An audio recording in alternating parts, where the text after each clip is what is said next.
for any of you that don't know about Citizen 7, here's our illustrious co-founder here, Greg Enos. We formed Citizen 7. It's not a organization.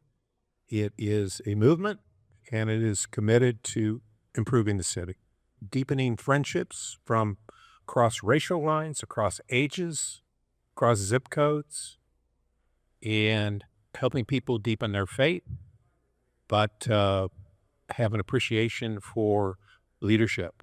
And we have two fine leaders. So I'm not going to go into who these fine guys are. I'm going to let Mike just tell a little about Sam and how they met before he starts grilling. I think this is a roast, isn't it? Okay, Mike. So he obviously doesn't know the rule about the last flyer at the microphone. I am not going to start roasting because I know what would happen. So good to see all of you. I'm Mike Smith. I think I've met most of you before. In fact, I was going to start teasing Sam. This is pretty impressive, by the way, this turnout. And it speaks volumes about Sam's character and what people who know him think of him and what people who don't know of him think about the chance to learn about him. You know, Sam, I did one of these 2 months ago. I think there are 50 folks here. For mine, 13 showed up. So I think we're in for a lot of fun. I'll do as I was asked. I'm going to tell you a little bit about Sam, and then I'm going to ask him to set the record straight. Sam and I have known each other for at least 30 years. One of the first opportunities we had to get to know each other, Sam was Chief Operating Officer at IU Health, not IU Health at the time, but at IU Health as we know it. I was working in a 10 by 12 office with a metal desk and a phone at the behest of then Mayor Steve Goldsmith.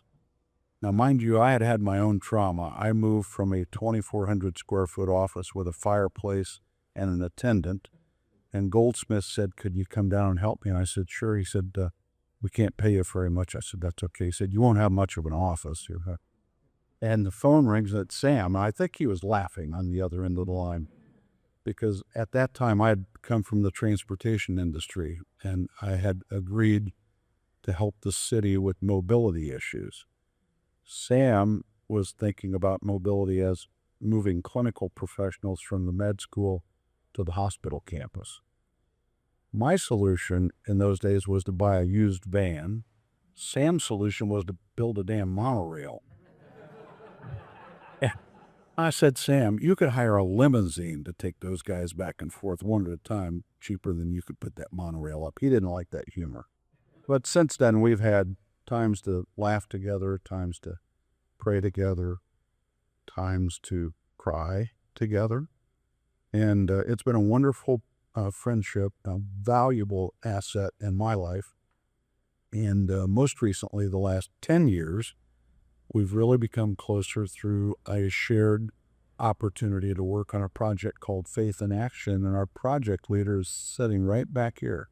Lindsay Rabinowitz brings Sam and me together often as we share a vision, which I'm going to have Sam tell you a lot more about, share a vision for lifting our city up, for making all people in our city uncomfortable with poverty. It's not okay to drive past it physically, spiritually, or intellectually.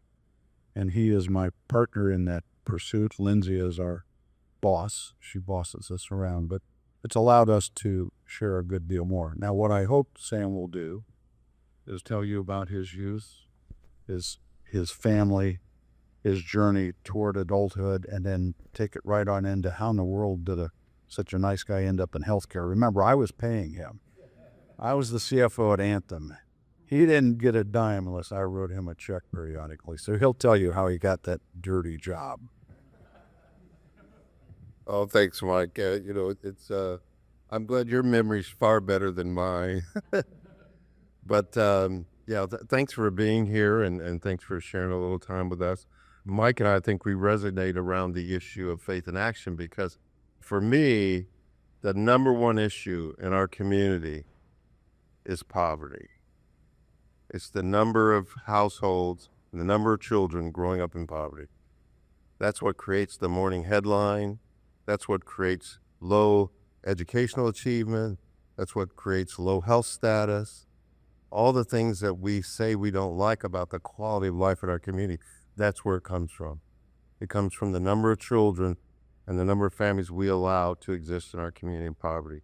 And so Mike and I spent a lot of time trying to understand that and try to do something about it. But just a little bit about myself. I grew up here. I've been here pretty much for the last 76 years in Indianapolis. So I've seen a lot of the city and how it's evolved over time. I didn't grow up in a poor family. I mean, I was fortunate, and my parents had union jobs. And union jobs used to lift families out of poverty. That's how we got out of poverty, was from that. That's not the same case today. I grew up in a segregated Indianapolis, but it didn't matter because we had everything we needed. My parents had union jobs. We all had to work. We carried newspapers. We did other things, to help keep us in the middle class. But we had pretty much a middle class living. But I remember two of the most segregated memories I have. They happened every day, but the ones that stand out are Riverside Amusement Park. There used to be a Kings Island here in Indianapolis, but African-American brown families could not go there. It was for whites only. And there were signs up that said no colored allowed, But once a year, we got to go there because Western Electric, where my father worked, they bought out the park one day a year. And so we'd all get to go there for that one day. So we lived with segregation, and we lived with the remedies that corporate America tried to inflict on that at that time. The other thing is that we used to live in Hallville, which is thought of as a poor area. But again, because my family had the union jobs, they were able to move us to Riverside. That was where we bought our first home. And it was a beautiful home. I thought I'd move to Leave It to Beaver's neighborhood. Had our own room, grass in the yard instead of dirt, all of those things. But across the street, there was a double. And it said, for rent, no coloreds allowed. That was right across. So that's what we saw every day. But at the same time, because of the circumstance our parents put us in the circumstance at that time, it was a lot easier for us to ignore that, to go on with life, really do the things that were necessary to become good citizens. My mother was the biggest influence on all of us as far as community service. She helped found the Riverside Civic League. My mom cared about the community so much. She was the first person, I think, that went out and swept her own curbs. She had us out sweeping because she didn't wait for the city to come around and clean up the street. She was out there cleaning up the street. She was just one of those people. So that sort of instilled in me, sort of the community service, what's going on. My wife and I, Alexis, she's here tonight, but we've been really blessed, by circumstances, getting into healthcare, which was a very stable job. I was able to go to Methodist Hospital in 1981 and just had the opportunity to be there in the real growth of the medical sector. Mike kept paying us, but we kept growing. And so as the organization grew, I had the opportunity to grow with it. And it was, I always tell my wife I was never the sharpest pencil in the box, but I had a lot of smart people around me. And that's what allowed us to keep growing IU Health and create the wonderful health system that it is today. And I know a lot of people talk about the monorail, and Bill Loveday was the CEO at the time, and Bill said, we're going to build that monorail. He said, Sam, go build that monorail. And if you think about it, we were merging two competitors. Their whole genetic code was they were competing against each other. And so we had to merge them together and create one system. And so what we had to do was make it as easy as possible for them to get back and forth. And especially the medical students and the nursing students and all the students, to get them back and forth from the IU campus over to Methodist. Because one day we said, one day they will be the ones who will never remember the way it was. And so today we have one of the most powerful healthcare systems in America because of IU Health.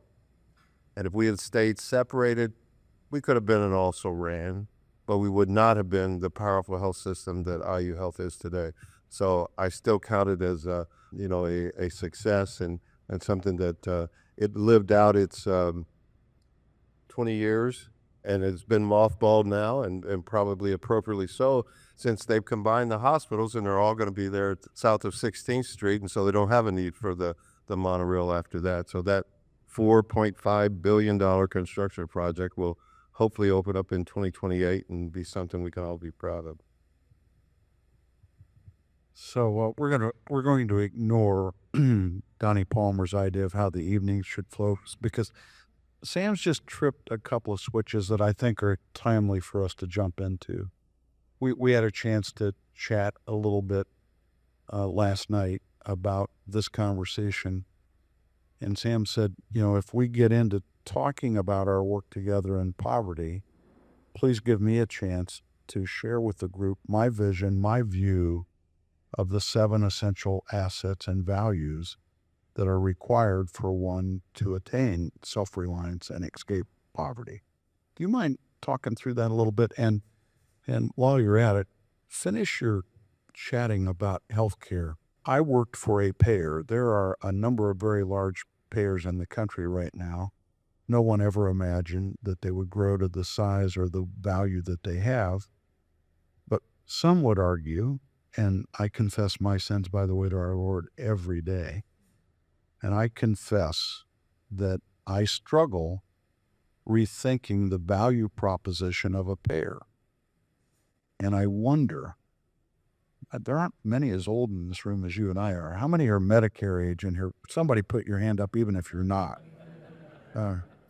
The happiest health consumers in America right now, confirmed by surveys, are Medicare beneficiaries. Their experience when they secure service from a provider is much different from those who are insured by companies like the one I came from. So Sam and I talk about this. I lament from time to time our somewhat lame delivery on our mission, which was to improve the health of the members we serve. That's still on now Elevance's website. So Sam, share with this group what you think a simple solution would be. By the way, we don't watch much TV at our house unless there's a Colts game on or something like that. But last evening there was a great interview by one of Congress's leaders, an interview of him about what the impact would be if we went to a single payer system. You want to talk about that? Yeah, well, we have created probably one of the most complicated funding systems for healthcare in this country that you've ever seen. It's kind of like Winston Churchill said about America. He said, they'll try everything else, but eventually they'll do the right thing. But we're probably still about 10 years away from doing the right thing.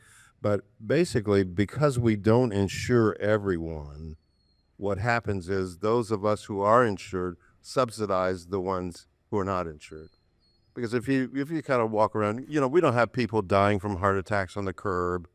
We don't have babies born in very many at home who don't want to be born at home. So these things so people get health care, but unfortunately they don't get, health care at an early enough point to do it in the most economical way. So we give it to them in the most expensive way, and then we who are insured have to pay a higher price. Because if I'm at IU Health and I get 10% of my patients don't pay, I still have to pay the nurses and the doctors and buy the supplies and everything. So I've got to charge all the insured people more. So that really inflates the price of our healthcare system. So if we would get to the point where, if you look at most European countries, they spend about 30% per capita of what we spend. So we're spending 2/3 more. But at the same time, they're living longer, they're healthier than we are. But we're spending almost 3 times as much per person. But at the same time, our longevity is not longer, our health status is not better. Because what happens is, we have a lot of other factors that stress our lives and everything, and we don't get health care until we absolutely have to. And so I think that a single payer system is the best thing. The government should provide a basic health insurance for all of us. And then if you want a Cadillac plan, or just like you do a car, you want a Mercedes, you can buy up to a Mercedes. But everybody gets basic health care so that they can get preventative care, get the medications they need, insulin, those kinds of things that are going on. That's going to be the solution. I'm convinced that we'll get there eventually. But Indiana's not the worst state in the union. I would probably say Mississippi's probably the worst state in the union. But they're the least likely to have government-provided health insurance too because of politics. But at the same time, if you look, I recently did a project in Mississippi, and if you look at the amputation rate, that means people who lose a limb and it dies and they have to have it amputated to save their lives. It's 4 times higher in Mississippi than it is in the rest of the country because they have the highest percentage of people that are uninsured. They did not adopt Obamacare. They have a very weak Medicaid program. They have some commercial insurance and some Medicare, but there's so many people walking around uninsured, getting diabetes, poor diet. They don't get care. Their foot turns black. Their leg turns black. There's no choice to save their life but to amputate them. And so that's a microcosm of what's happening to us as a bigger country. So I don't know if that, yeah. Makes sense. Yeah. But the solution to poverty, and again, I did have another conversation with Notre Dame today, so we're trying to get Notre Dame to kind of help us to validate this. But I think in the 10 years, 9 years we've been doing Faith in Action, I believe there are 7 things that you need to sustain yourself out of poverty in a democratic, capitalistic society. If you're in a communist country or a socialist country, you wouldn't necessarily have that because in Finland and France, everybody gets health care. Everybody gets a pension. Everybody gets a basic minimum wage. So if you're in a socialist country or a communist country, you don't have to have that. But in our society, a capitalistic democracy, you got to have 7 things. One is safe housing. You got to have a place to lay your head. I mean, if you don't have a safe place to live, everything about your life falls apart. That's what we see in people that are homeless and chronically homeless, in and out of homeless. You got to have a safe place to live, to sustain yourself. The other is basic nutrition. Our bodies are meant to be fed. And so you got to have a basic level of nutrition if you're going to be healthy. And it's got to be consistent. It can't be, I don't know where my next meal is going to come from, because then you see a lot of obese people who are really starving because they're overeating when they do have food because they don't know when they're going to get some more food. And they get into that pattern and then they become obese and we think, oh, they're getting too much to eat. No, they're just not getting food consistently so that they can live a healthy life.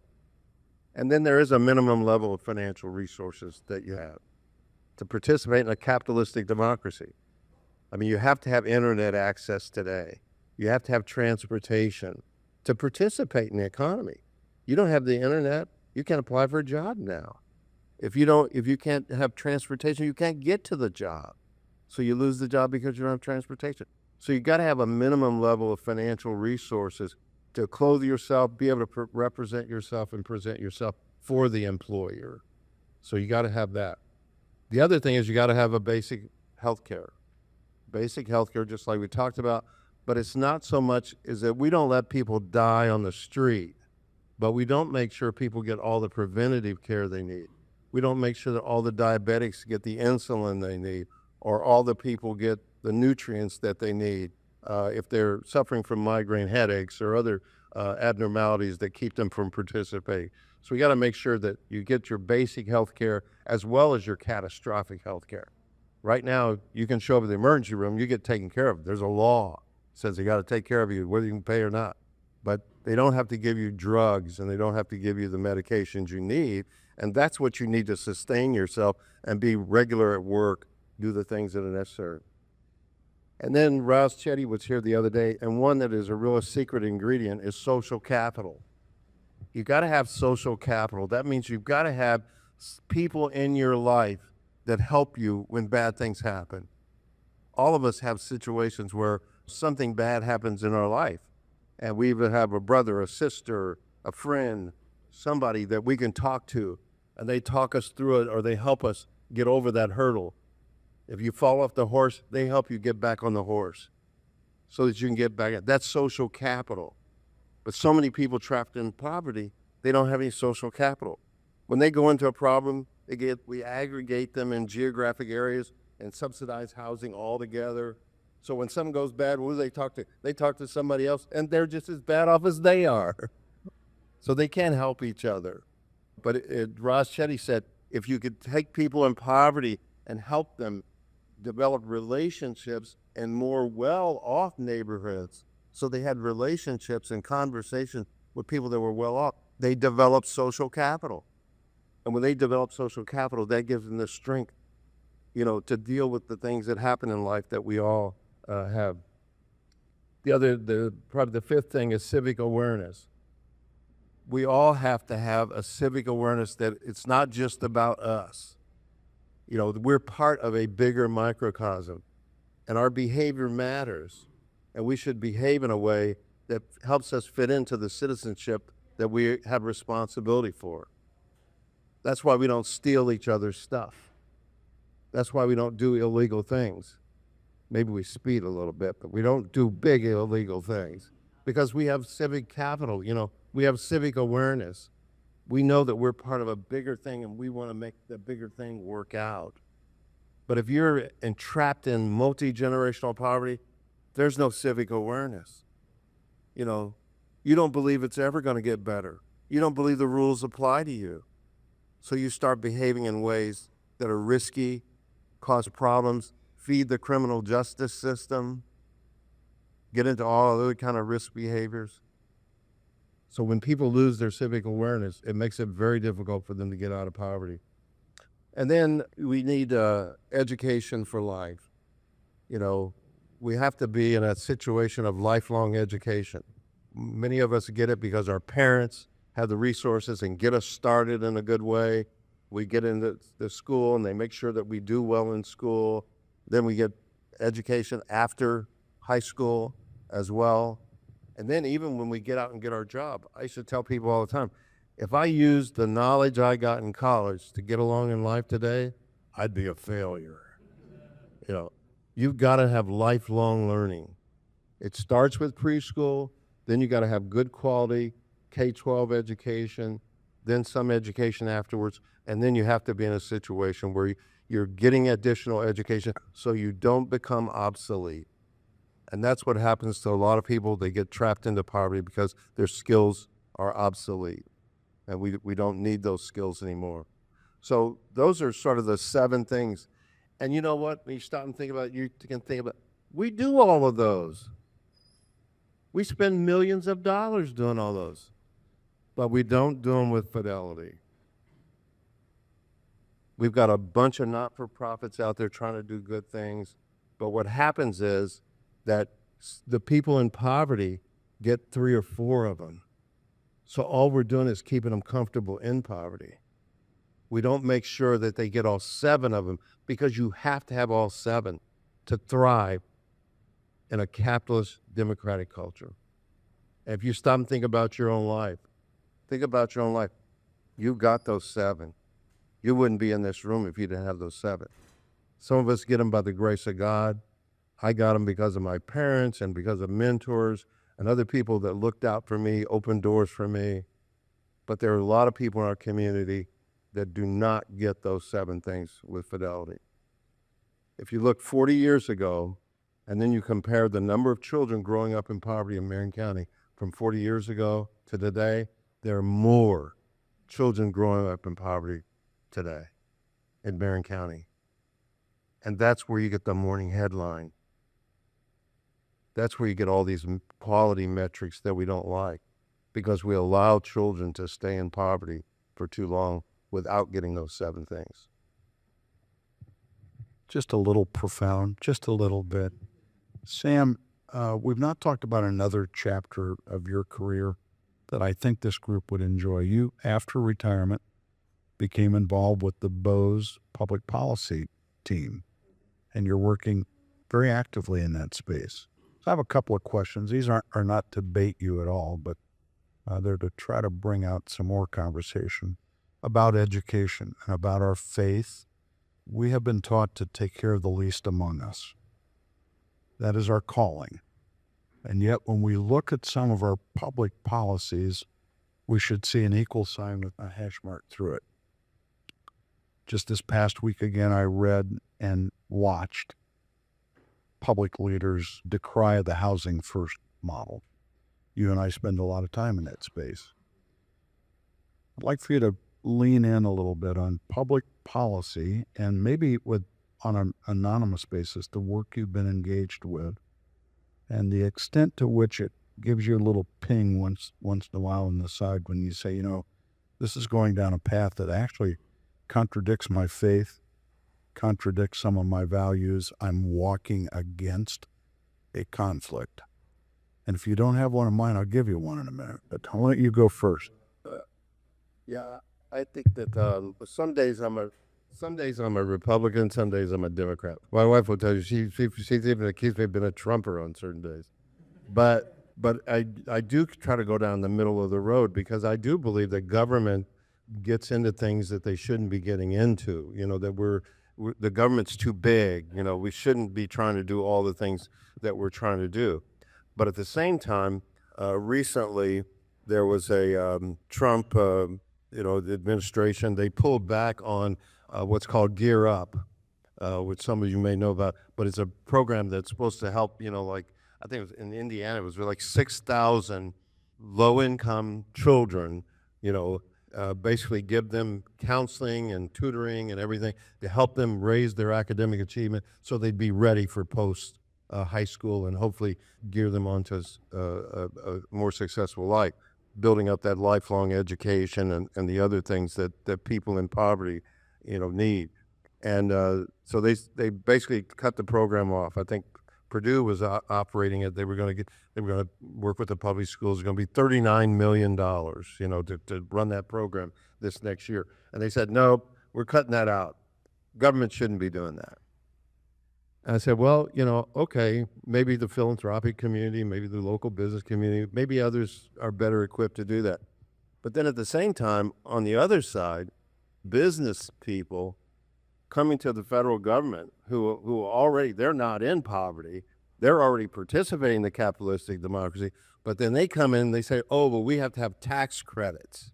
We've got to have tax subsidies so that we can build a hotel, or we can build a soccer stadium, or we can build other things that make the wealthy even more wealthy. And I'm just saying that, well, if we're going to do this, we ought to do it on both sides. It should be a balance of how it's done. And that's what happens, I think, and it is happening in our country right now, is that we're investing more for the haves than we are for the have-nots.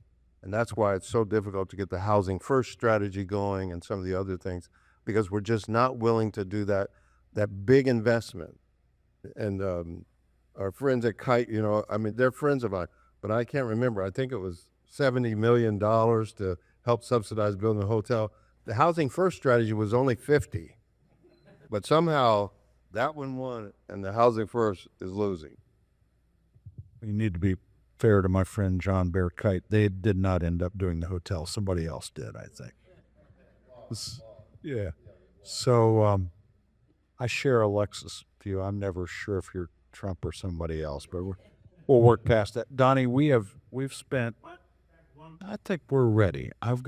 We may be able to help with some of the questions that come from the floor. I'm going to start with one, and then I'll give all you a chance. You have a lot of mentees in the audience here, and every time I turn around, someone says, oh, Sam Odle's my mentor. What advice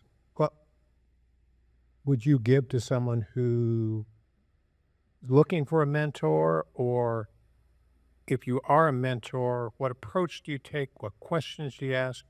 Why has that been something that you've been so effective at? Geez, I don't know. I appreciate the comment, but I don't know how effective I am at it.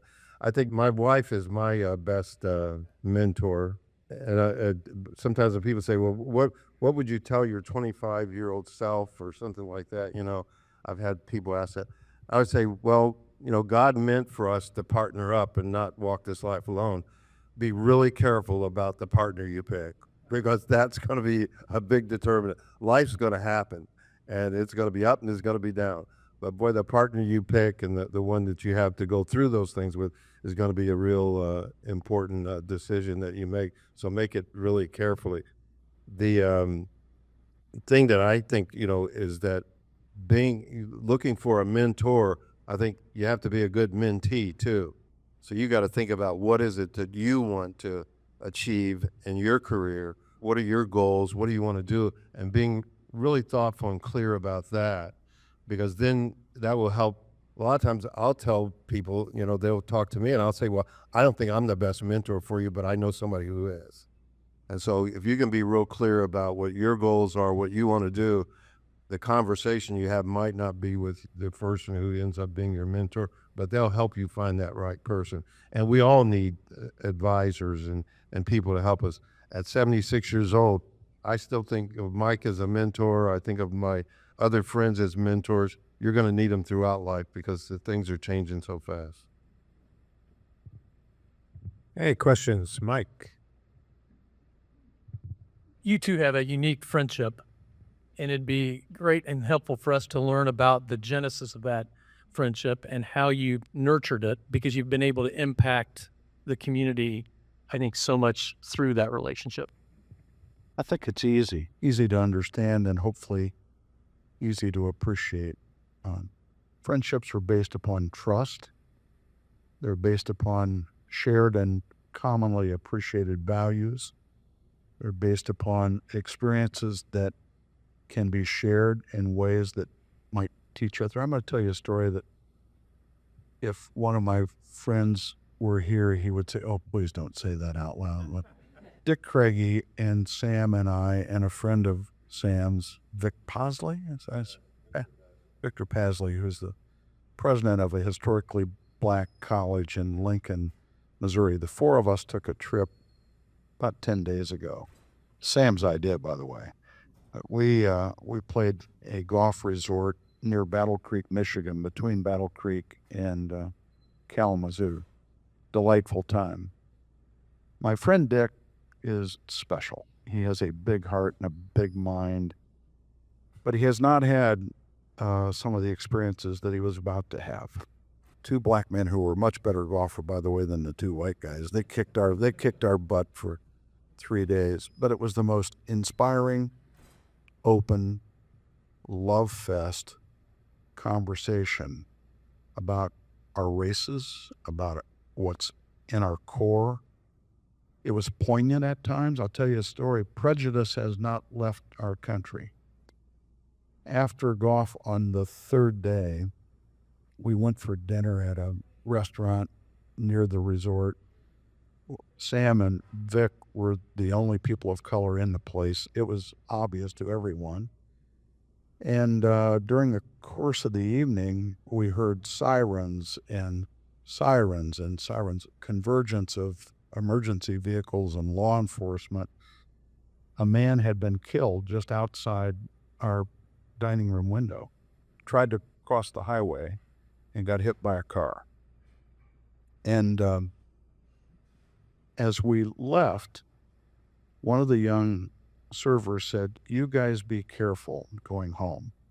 Vic and I picked up on what she was saying. We were in a place, and we were in Sam's car, and we had been drinking. And I said to Sam, "I'll drive us home." He didn't know what I was thinking. Vic knew what I was thinking. It was the wrong night for a black man to be driving out of that restaurant to cross the street.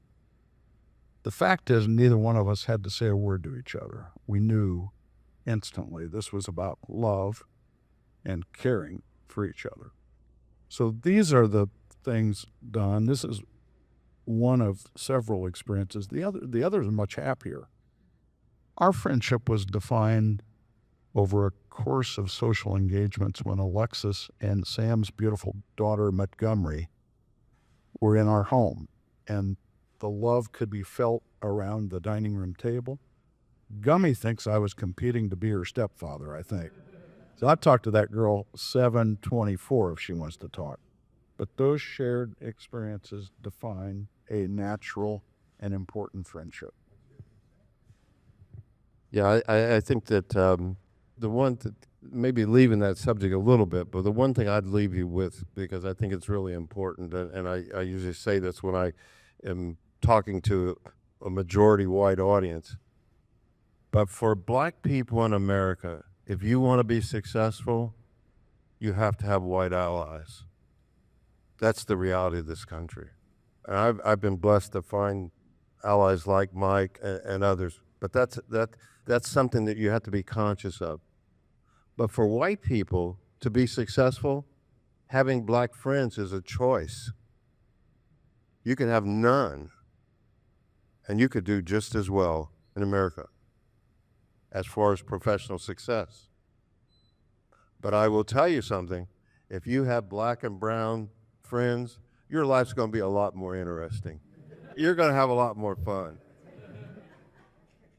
So that's the reason to do it. But remember that whenever you get approached or something, and you think about the friend that you're being to somebody of another race, remember, is they need your allyship, but your life's going to be a lot better and a higher quality if you have their allyship. Some of the young people, we're just thrilled that some of you younger folk are here. How about a question from, what do you guys? Hi, my name is Noble. I just recently graduated with a computer science degree from Purdue, and appreciate it, thank you. One question that I've always been asking myself is, with technology rising such as AI, do you have any insight for how someone in the tech industry could help serve the community? Well, I think I'm one of the least tech-savvy people. My wife will tell you, sometimes I can't even make the TV work, and I get my daughter on the phone and tell me how to do that. My wife does all the chat GPT stuff and everything. But I think that, to get started, I always tell young people, build your network. It's about the people you know and the people who know you. And don't ever stop building that network, because that will improve the quality of your life so much, create more opportunities for you. So I'd say, take your degree, get involved in a community center, in a senior program, or an after-school program or something, and help impart your knowledge to other people. Serve first. If you serve first, you will be served. You will meet people, you'll develop relationships, that all kinds of opportunities will come your way. So think about how you can use your degree to help those people who are not as well off, as well educated as you are. I want to add a comment. Covet and steward the talent you have.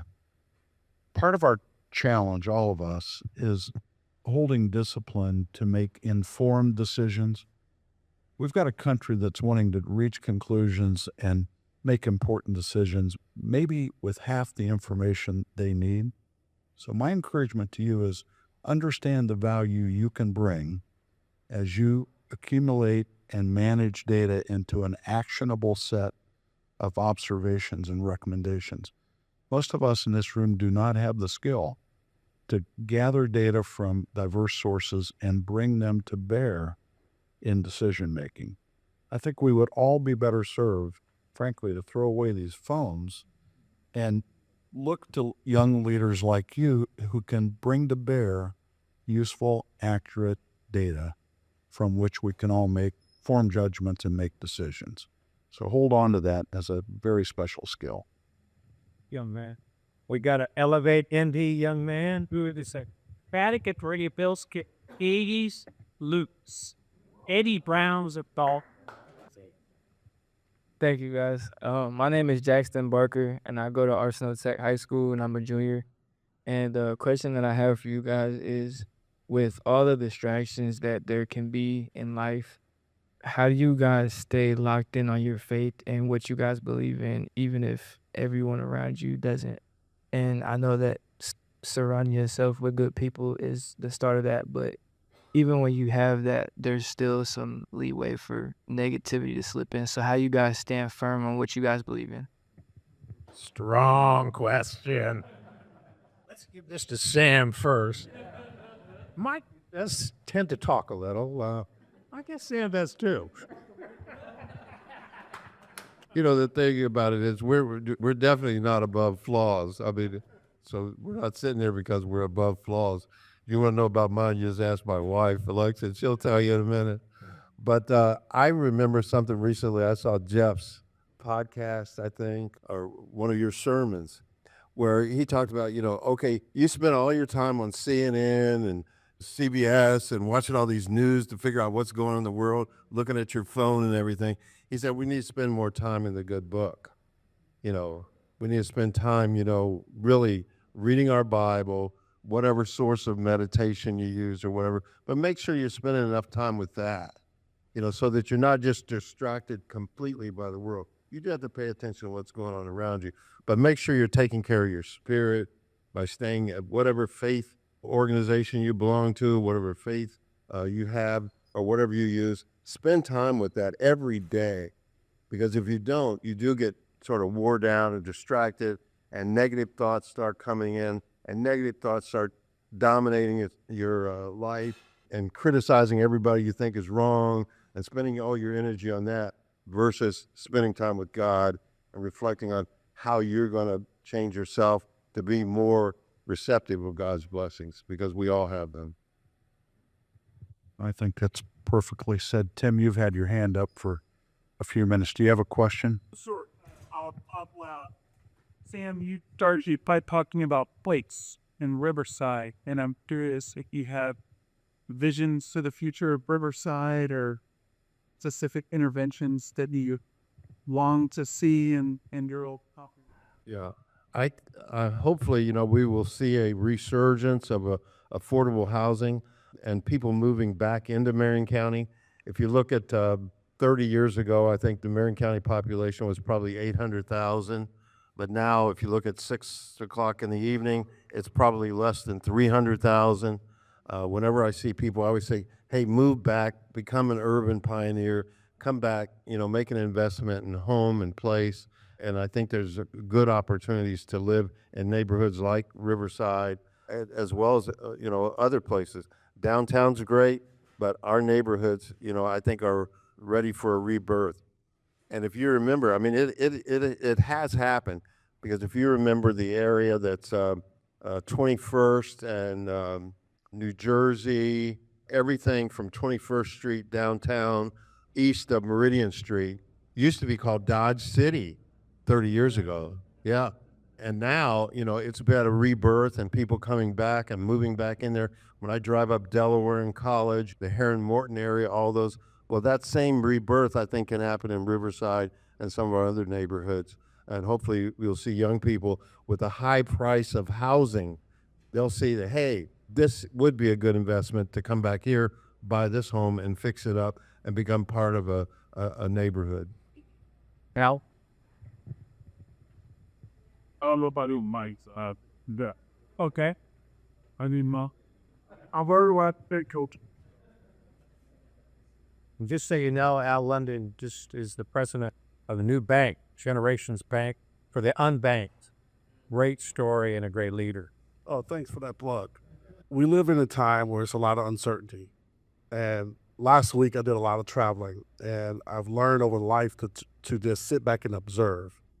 And as I was traveling through the airports, I just looked at people, and you could say I was judging, so forgive me later, but it just looks like people had a lot of pressure. Like everyone's walking around real tense. And so last night I got in front of a group, so I'm going to ask you the same question that was asked of me. What advice would you give us in this uncertain times? There's a lot of pressures. How do we take this pressure moment and turn it into a place of power so we don't give up, so we can stay focused? So if you think about the moments in your life where you've had the most pressure, how did you turn that into a place of power? I said, I told Sam earlier that there are a few things that need to be said. And 56 years of marriage, Sue would say the rules have changed often. I would say maybe not. One set of rules has never changed. And it's in response to your question. We find it helpful to commit to 3 fundamental premises. Unconditional love. That means not just in our marriage, but in our life. Unconditional love. No judging. There's only one judge. We know that. No judging. And then a commitment to be there and to meet you where you are and to be there for you. And we have found the more we talk about that, the more we think about that, relationships with friends. I have a cute story I could tell you about that in a little bit. Dick Craigie's girlfriend, after when the girls leave and we have a couple of beers, I'll fill you in with that. But we find applying those standards to be really, really helpful, and also to drain us of the negative energy that creates that tension. We just don't allow that negative energy to take us over. I'd say ditto. That's the thing that we have to do, is to keep going back to whether it's the scriptures or whatever faith you have and doing that. And then the other thing is, is making sure you're spending enough time with family and friends, and those things that give you positive energy.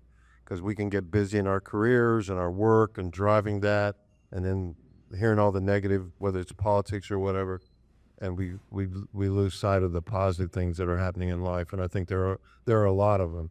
Recently was at the 100 Black Men breakfast, and that some of you were there. Craig was there. I mean, it was just inspiring, the things that are happening, but they don't make the TV news. They're not going to make the news. So we have to kind of look for those things and make sure that we're balancing our life and what we see and what we experience. Sir. Yeah, just a question just about both of you guys are, have had successful careers, are highly respected. And it's kind of to piggyback what Brother London said. How do you stay grounded? There's a lot of young people in the room, and what keeps you humble? The question is, are they humble? But My wife. But I think that I think if you're going to be successful, you're going to have a lot of self-reflection. The successful leaders, I used to tell people all the time, that when you get a job, you get selected. You didn't earn that job. You earn that job every day you come to work. That's what keeps you humble. Like, I got to do a better job tomorrow than I did today. And my wife will tell you sometimes I don't do it at home, but I try to make sure, that as you get older and a little bit wiser, you're as Mike said, you're a lot more patient, a lot less judgmental, and just try to let everybody have their space, and you try to be there to be supportive of them in their space, and that will keep you humble. I agree. I talk too much. I think Sam is all over it. And for me, reflection and prayer are the key to staying grounded. About the time I think I know it all, I just need a little bit of time with God, and then I realize I don't. This question is for both of you. What's the most impactful initiative each of you have accomplished, and how did it impact how you served others? Real quickly, a lesson I learned in service. Governor Daniels had asked me to get involved with the Higher Ed Commission. And in that process, I learned more about our community college system and its worth and the value that it adds to many young lives. And Sue and I found an opportunity to work with an accelerated degree program that was created by the commission. We tried it in Lafayette. 250 youth were recruited. These were young people who had good grades, good attendance, apparently high aptitude, but had expressed no interest in post-secondary education. And that was because their life was getting in the way, poverty or otherwise. We made it possible for those children to get associate degrees in 10 months with no debt and full articulation to baccalaureate granting universities. It's the most satisfying undertaking our families ever had. 250 youth went on to college, no debt, and their completion rate was north of 85%. And we were very proud of that. Well, I think, my career in healthcare, is probably, I think, my greatest contribution every day, the psychic income, knowing that you're helping people at their lowest moment. Even though I wasn't doing the surgery, I was making sure the surgeon could do the surgery and have the resources they needed. And the other thing is, providing the healthcare, but then providing 24,000 people with jobs, that were good paying jobs that they could take care of their families. So stewarding a healthcare organization, was always a source of pride. And and something that, you know, I was really proud of. My time on the IPS school board was also gratifying too. IPS had the same school board for, I think, 30 years, and it was going downhill real fast. And so a number of us jumped in and said, hey, we've got to turn around the public school system. So we're able to get elected to the school board, hire a new superintendent, create a whole different model of schools in IPS. And even though there's still challenges because 70% of the population of IPS are kids in poverty, but at the same time, I think the school system's on the right track and moving ahead. And then I have to say, you know, that probably, you know, my wife found me, and that was my greatest achievement. So thank you, dear. I agree. Wow. Two related questions, and in all seriousness, not a political statement.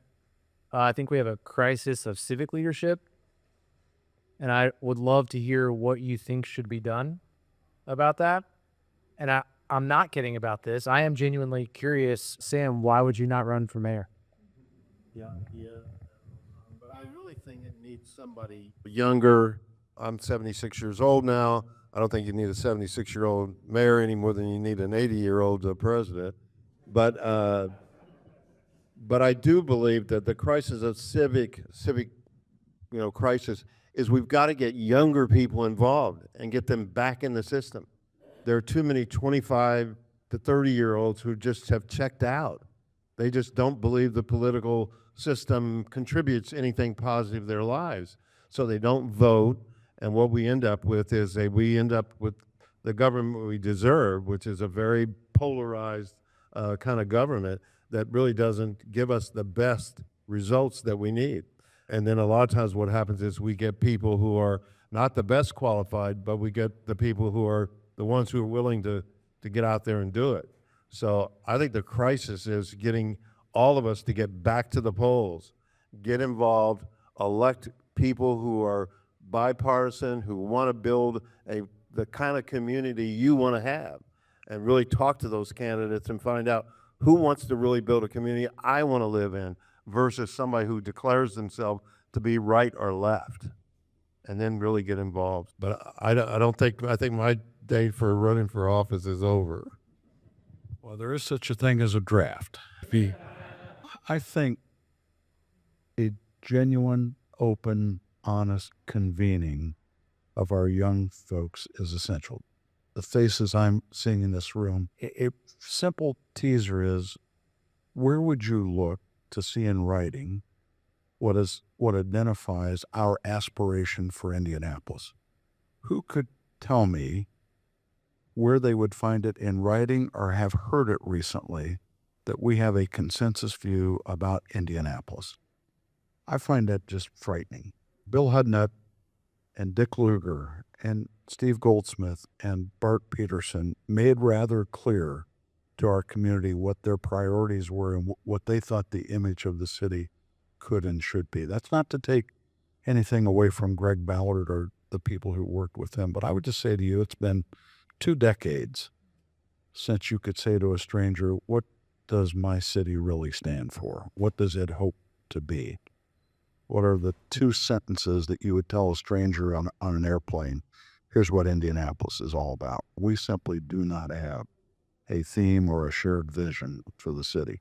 And that will only happen as there's a convening and coming together of thoughts and dreams and aspirations. Okay, we got time for one more question. Any more questions?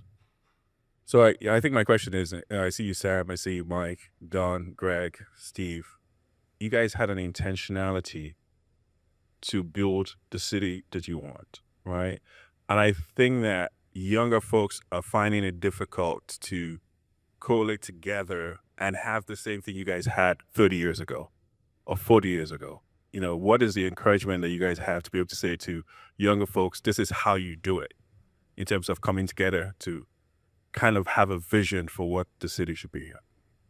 It's simple. What you need are 9 grandchildren, and I could loan you a few of them if you need it. Well, I think it's just getting involved. You know, I think we got to get out of our homes. We got to get out of our cocoon. We got to get out there and say, hey, look, you know, there's going to be there's going to be midterm elections. I'm going to get involved. I'm going to find out. What's Indiana Citizen? Indiana Citizen, Bill Morrow's not-for-profit. Everybody running for office is going to be on that site. And you can read their positions on things or whatever. Find somebody on there you want to support. Get involved in the political process. It really is easier today in some ways because of technology. But I would say go to Indiana Citizen, find a race that you care about, whether it's the mayor or your state representative or your state senator or whatever. Get involved in doing that. Your city councilors are going to be running again for office. Just figure out who's your city councilor. I'm going to find out, whether I'm going to support the incumbent or am I going to support somebody who's challenging them because they got better ideas. So get involved in the political process. I think we've let politics become sort of dirty, and too difficult. And I think we got to jump back in and take control of the political system again and start electing people who really want to build something and have a vision, as Mike said. In answer, like with Greg and I, number one, we're building social capital in Citizen 7. I mean, make no mistake about it, that purpose and intention. The reason why Mike and I do things and make things happen philanthropically is because we have a relationship, and that built trust. You can't have trust unless you have a relationship. To have a relationship, you got to show up, right?